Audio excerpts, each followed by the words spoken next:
ಅದಾದ ಮೇಲೆ ಕಲಿಯುಗಕ್ಕೆ ಬಂದರು. ಇದೆಲ್ಲ ಭಗವಂತನ ಆಜ್ಞಾ, ಚತುರ್ಮುಖ ಬ್ರಹ್ಮದೇವರ ಆದೇಶ. ಬಾಲ್ಮೀಕಿ ಮಹಾರಾಜರಾಗಿ ದ್ವಾಪರ ಯುಗದಲ್ಲಿ ಅವತಾರ ಮಾಡಿದರು.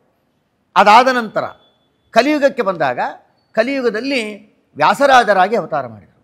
ಏನು ವ್ಯಾಸರಾಜರ ಒಂದು ಅವರ ಯೋಗ್ಯತಾ, ಅವರ ಸ್ಥಾನಮಾನ ಹೇಳ್ತಾರೆ. ಮಾಯಾ ತಂತ್ರ ಮರಾರಿಸ್ಮಯಮಪನಯತೋ ಬದ್ಧ ಸಿದ್ಧಾಂತ ನಾಮ್ನಃ ನೇತ್ರಾಣೀವ ತ್ರಯೋಪಿ ತ್ರಿಜಗತಿ ನೃಹರೇ ರಿಂದತೆ ಯತ್ ಪ್ರಬಂಧಾ ಯದ್ವಾ ಕದ್ವೈತ ವಿದ್ಯಾ ಚಲಕಲ ಕುಲಿಶ ಪ್ರೌಢಿಮಾ ಢೌಕತೆ ಶ್ರೇಯೋ ಭೂಯೋ ವಿದದ್ಯಾತ್ ಸುಮಹಿತ ಮಹಿಮಾ ಸಂಪ್ರತಿ ವ್ಯಾಸರಾಜ ವ್ಯಾಸರಾಜೇಂದು ಮಾಶಾಶೆ ಚಂದ್ರಿಕಾ ಯಸ ಸಮ್ಮತ ದುರ್ವಾದಿ ಚೋರಾನ್ ವಿದ್ರಾವ್ಯ ರಕ್ಷಿತಂ ಭುವನತ್ರಯಂ ಅಂತ ಕೊಂಡಾಡ್ತಾರೆ. ವ್ಯಾಸರಾಜರ ಮಹಿಮೆ ಸಂಕ್ಷಿಪ್ತವಾಗಿ ಹೇಳೋದಾದರೆ, ಬಾಲ್ಯದಲ್ಲೇ ಸನ್ಯಾಸ, ಅದ್ಭುತವಾದ ಬ್ರಹ್ಮಚರ್ಯ, ಅದ್ಭುತವಾದ ಜ್ಞಾನ. ಲೋಕದಲ್ಲಿ ಮುನಿತ್ರಯರು ಅಂತ ಲೋಕದಲ್ಲಿ ಪ್ರಖ್ಯಾತರು.